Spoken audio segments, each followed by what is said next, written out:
Hey, what's up, guys? One of the first things you might realize about RuneScape is that getting around the map on an early game account is quite annoying. It can take like half an hour to walk from one side of the map to the other.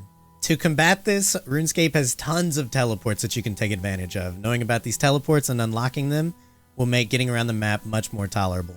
The first set of teleports is on the standard Spellbook. Most of these teleports are unlocked just by getting high enough magic level to use them, aside from the Ardougne teleport, which requires the quest Plague City as well. With these teleports, you can get to the main cities with relative ease. You can fairly easily obtain teleport jewelry early on as well. The game's necklace can take you to 5 different places: Barbarian Outpost, Birth or Corporeal Beast Lair in the Wilderness, the Tears of Guthix minigame, and it can take you to Wintertot as well. The Dueling Ring can take you to 3 different places: the PvP Arena, Castle Wars, and the Xeric Enclave. Early on, Dueling Rings are some of the most convenient teleports because they provide easy access to banks, and the Xeric Enclave has a pool of refreshment that stores hit points, prayer points, run energy, it cures poisons and disease, and it resets all boosted or lower skills. You can acquire this jewelry fairly easily by making it yourself via the crafting skill, or you can thieve it from the ham storerooms and just enchant the jewelry that you steal. The Chronicle is really good for early game accounts because it can get you right next to Xeric without needing the magic level to teleport directly there. This can be bought in Draenor Village from Diango. You have to charge it with pages, but you can also buy those from Diango.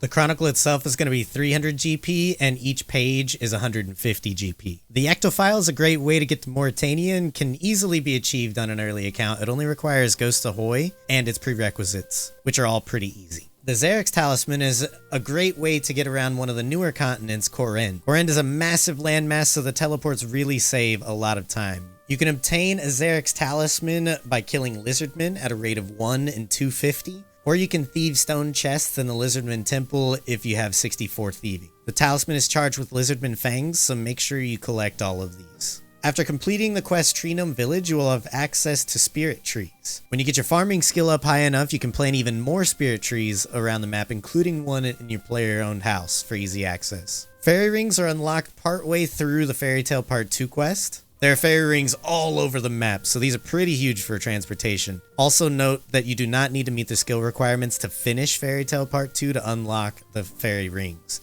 so this can be done earlier than it seems. With fairy rings unlocked, you need a good way to access them. One of the best ways, until you get your construction high enough to put one in your house, is by using the Ardougne Cloak 1. The Ardougne Cloak 1 is obtained from the Easy Ardougne Diaries. The teleport from this puts you at the chapel just south of Ardougne. This gives you easy access to prayer restore, and it puts you really close to the fairy ring right by the Tower of Life. Another diary you can do fairly early is the Lumbridge and Draenor Medium Diary. This unlocks the Explorer's Ring that gives you teleports right next to the Falador farming patch. You can also use the ring for free low alks every day and some run energy replenishment.